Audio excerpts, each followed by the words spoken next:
The question was, how do your cats and the duality, maybe not so duality anymore, of your cats relate to what I talked about lowering the armor? Because your thing was Yeah. also about boundaries. And Yes. that was my question. Yeah. So the lowering of the armor and softness I relate to, and I relate to it in many ways. I think I'll come back to your question. There's something in what you said, the belly and the softness of the belly, right? And like allowing the softness to me speaks of comfort and actually growing self-confidence and growing comfort in self.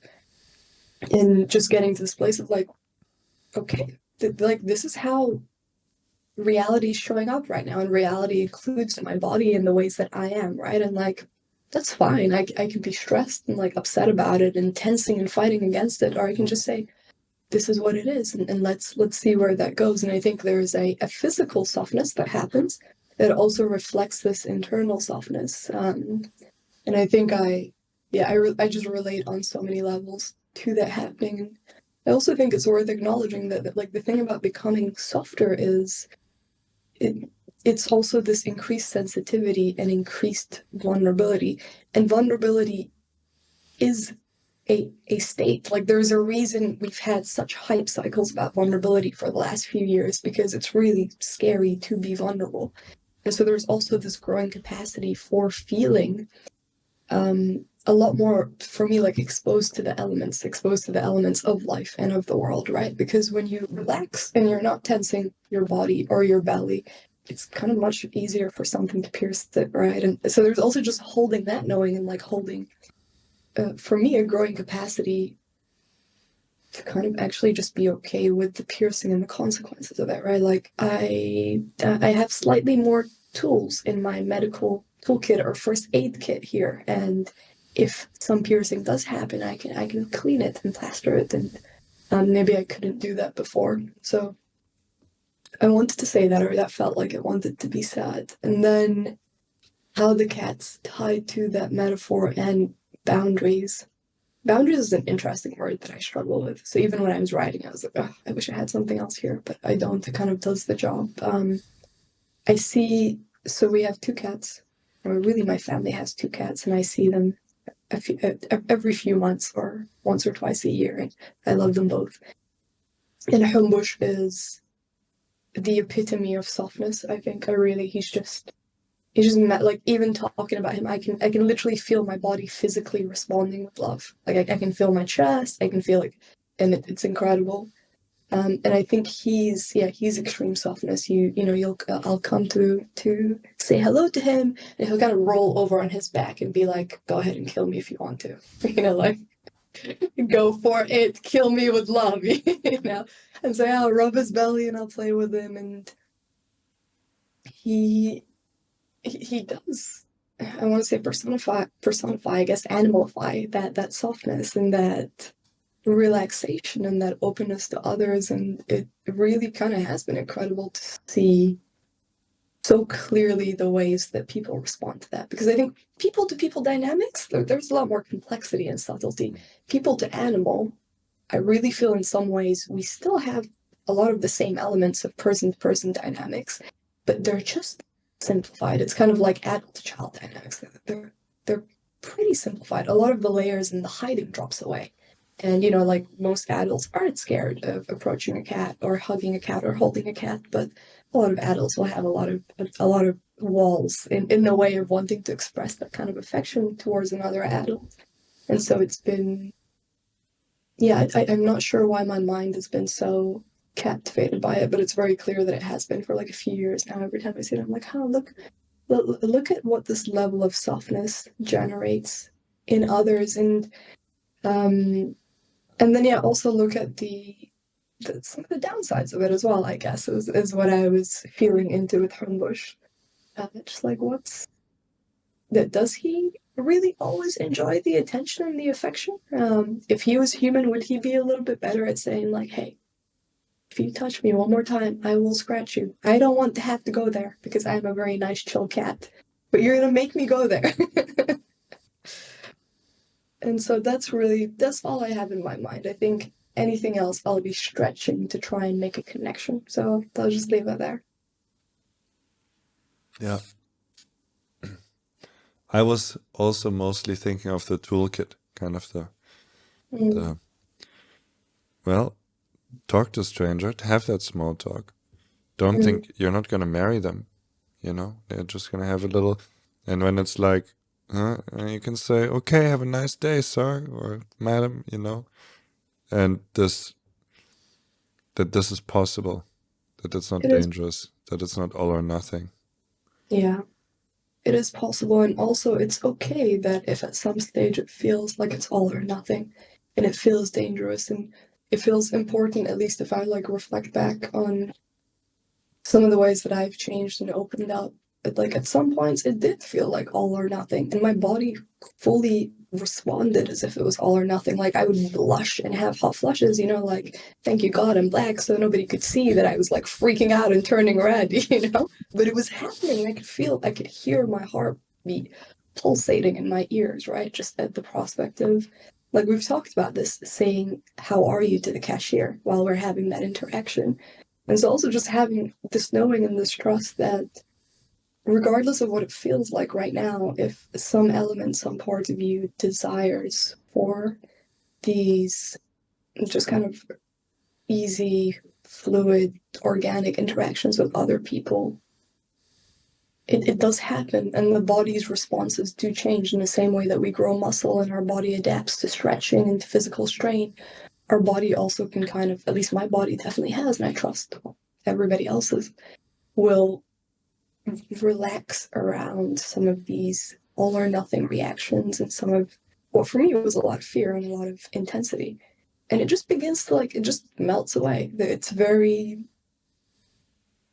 rare nowadays that my body's going to have a bit of a freak out response to a conversation with somebody on the street. It's much more likely that curiosity will arise, and it will just be the most natural thing to follow that curiosity. Because like, hey, where's your hat from? And it's not an excuse. It's I really like your hat's great. I think I want that hat. And then we start talking about the hat, and then that can bring into many other things, right? Because you judge based on how the interaction goes as well, right? So yeah, I also feel there's wisdom in what you were saying of doesn't mean you're gonna marry this person. And it's true, it doesn't mean you're gonna marry this person because you actually don't know what this person is like. The only way that you can know what the reality of them, the experience of them is like, is by having those interactions and those conversations. And then like updating your desires like in the moment in response to that, You right? might end up marrying them, you You never know. could. You Yeah, absolutely, I mean, you yeah, absolutely could. And like, yeah. beautiful. Tell me that story, as and when it happens. And it's also quite likely that you start speaking and you're like, oh, cool. I realize I projected quite a lot, and like we're actually not really vibing. Or even like, hey, I see that you feel very tense about having this interaction with me. And I think for me, a lot more and more, it's like I honestly at this stage I have the skills to help you untense if that's what you want and to feel very comfortable in this interaction for me. But I would actually much rather just have an interaction with somebody who already feels relaxed having an interaction with me. And I just want that to be our starting basis and to go Yes. from there. And so, yeah, it's just like reading a book or watching a film or watching TV or whatever it is, however it is that you like to engage with creations. Like you start reading a book and then you say, huh, what I thought it was. I guess if your relationship to reading is nice and good and healthy, it's like, cool. I don't have to keep reading this. Or much clearer with TV, like, I'm not going to keep watching the show if I don't enjoy it. And yeah, other people are portals into other worlds. We are portals into other worlds. And I guess we could also say we're films or we're TV shows. And so some people are really going to enjoy it and others won't. God damn right. That's really, really it, I think. The movements are just finer. It's a more fine-tuned little here, left here, right there. And the trust in that ability allows all the armor to go away, and then even enables this kind of fluid motion instead of such Mm, a robotic, armored, um, stiff motion, feel like Yes, that's what's going on. absolutely. And it's okay that the armor is there as well. I would say for myself, if I could have conversations with a younger version of me, it would be like, it's fine that the armor is there. The armor is there for good reasons. And the armor is there, I think, because in so many ways we've created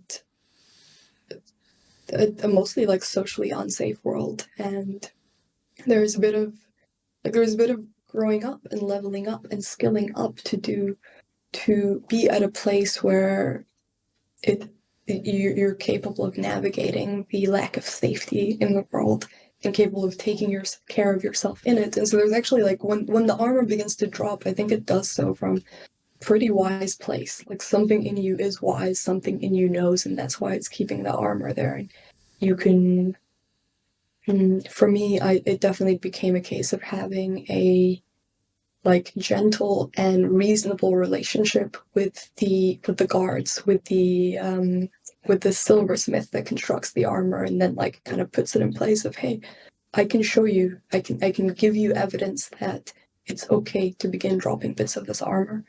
And so we kind of, we go through a gradual process of slowly de-armoring and slowly kind of feeling like, oh, does this feel good? Am I okay? Yeah, cool. I'm good. I'm okay. Let's drop some more armor. Let's find some more freedom. And I think there's something pretty nice about just getting kind of aligned on, IFS style, like all parts want what's good for you, and there's no need to bash any part, or there's no need to like try and force the armor off. That's just kind of a painful and uncomfortable process, and kind of it's the opposite of, it's a self-defeating process, right? Like keep your safety and find comfortable and gentle and beautiful ways of expanding safety and expanding skill. And I feel that's an okay process that I wish um, got more airtime, that was spoken about more, that was given more attention. We're right here doing it. Why do you think that's so important, or don't you think that people speak about this enough? I haven't thought about this really, but it feels very good to speak about it. Mm. Why do I think it's important that de-armoring is gentle? No, why? I was just so like taken aback and curious by your comment. I wish it got more airtime. I'm like, hey, yeah, maybe you're right. That's kind of, Yeah. does it have airtime? Does it not? How are people speaking about this? Are they using an armor metaphor? Do people think it's simple? Oh, just let your guard down, or like be more vulnerable? Is it spoken about as something that's simple or easy, or because it feels like you said so essential? I mean, the carefulness for me, the armor is really like innate and baked in, and so like you said, you can't rip it off. That's gonna hurt, and so Yeah. like you said, a slow de-armoring. It's a lowering of the guard. It's a slow process, and you can imagine kind of this, and you need some calm for it. For example, you need to be alone for it to bring it back a little bit. You need time and space for it. That's why I I I didn't go to vibe camp, because it made me tense. I was like, oh, I need to have my place in order. I need to, and then I said, and because I was also about, oh, I want something, maybe I need to find some work, or I need more connections or something. I was like, yeah, that would be nice, but right now this doesn't feel good. Mm. You're like clenching a little bit for it. And I got some great advice from two people um, who are wise independently of each other, and they were both like, why don't you relax a little bit, son? Kind of like, I was like, okay, yeah, okay, I could. And I dropped this whole thing of, oh, I'm running out of money, I need to get a job this year, and Mm. oh, I need to like be in time for a whole ass travel to the US or something. And I felt my body going like, weeks, we have a projection of weeks and not just like 2 weeks, and everything must be done by then. It's like, uh, everything is in disarray now because I'm just chilling, and it's like, okay, but that's good. That's living, Mm. It feels like there's something about an inner tyrant or Mm. an armorer. It's like, no, we have to something. It's unbelievable how many have tos you can like dig up in yourself. Always, yeah. Absolutely always.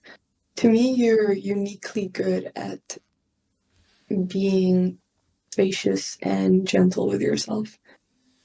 Especially I'd say within the men that I know.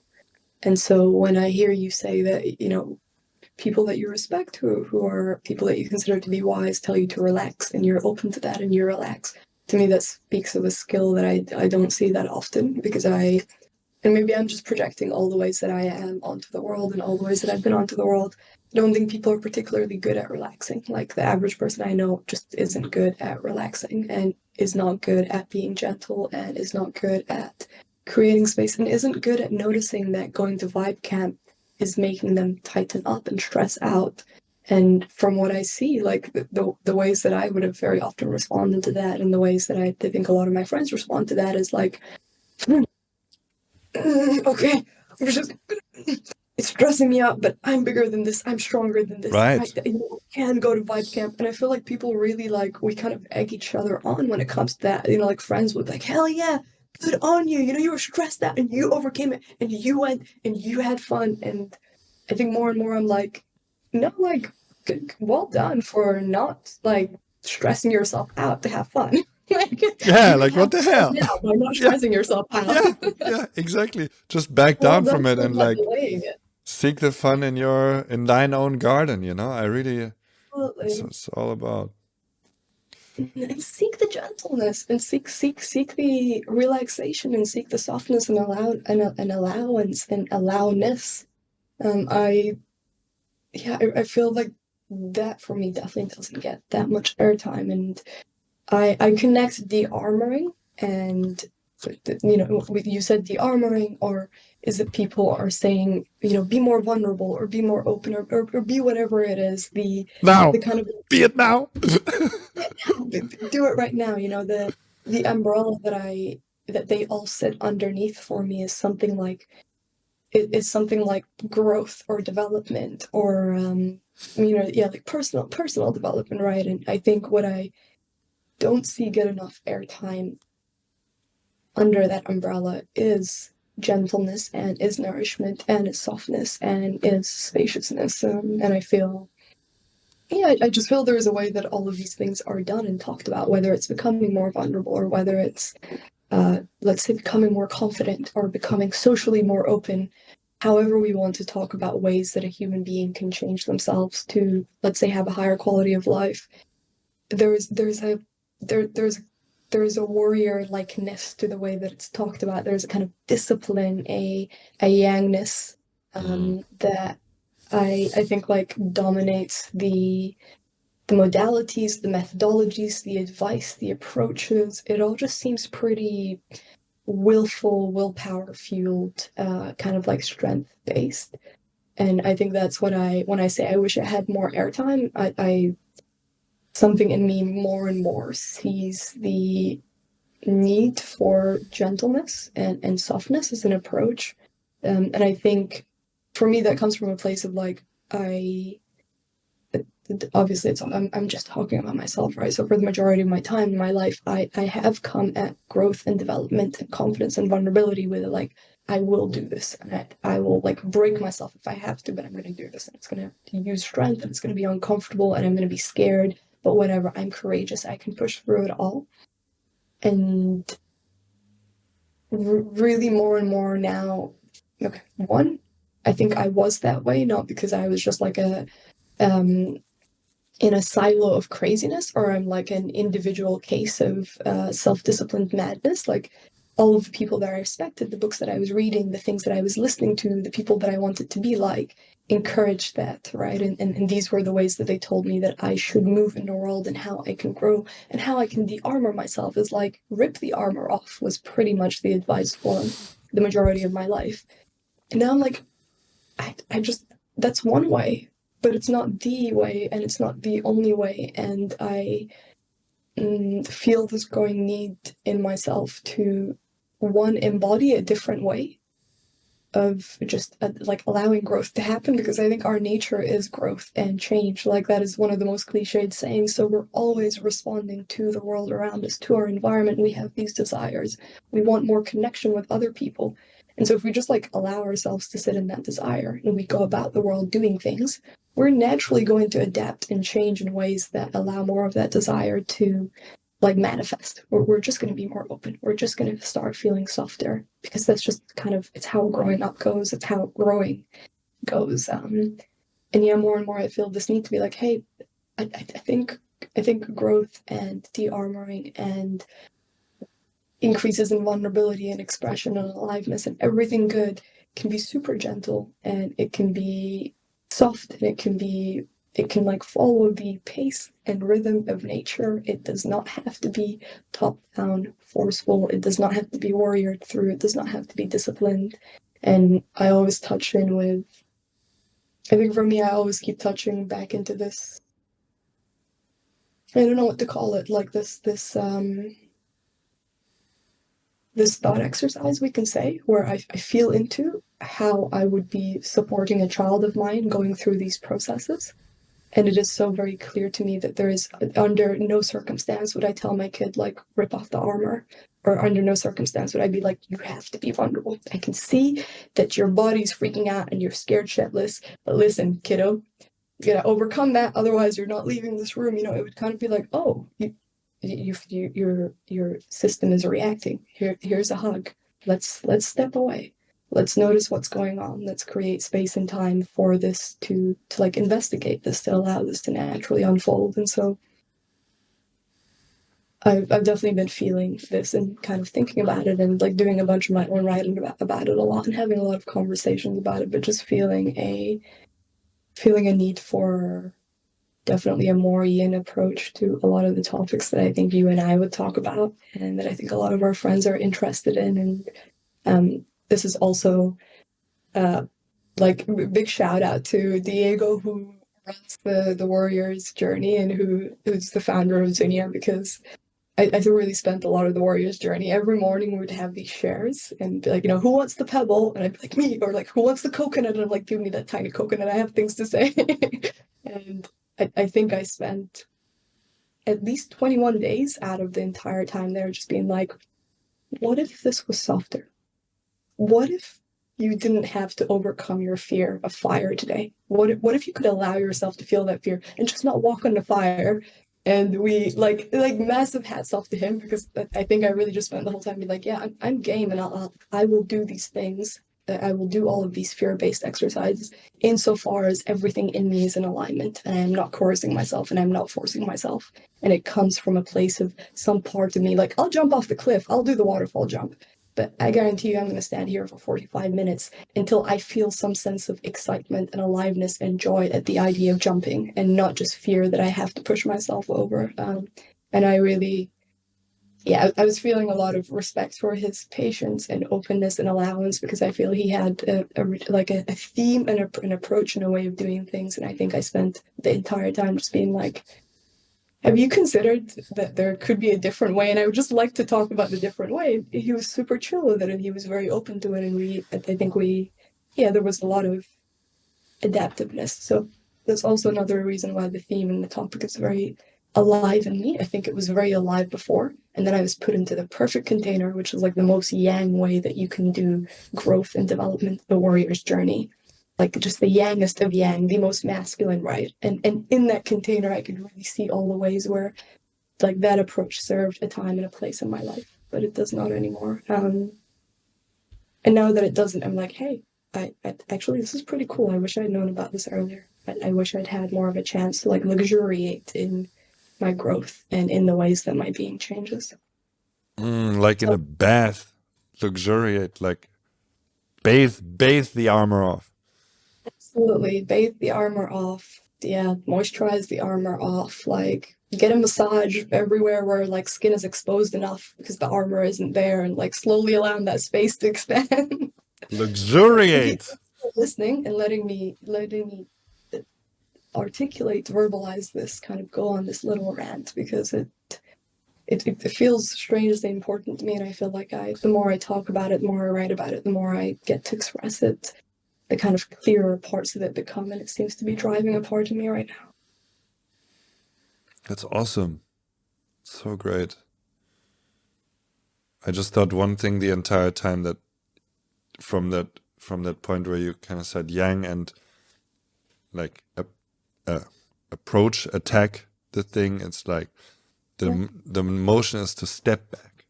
It's the yin Mm, motion. Step back, step back, step back from how much we can achieve by stepping back from something. How the absolutely. praise, the airtime for the praise for good on you.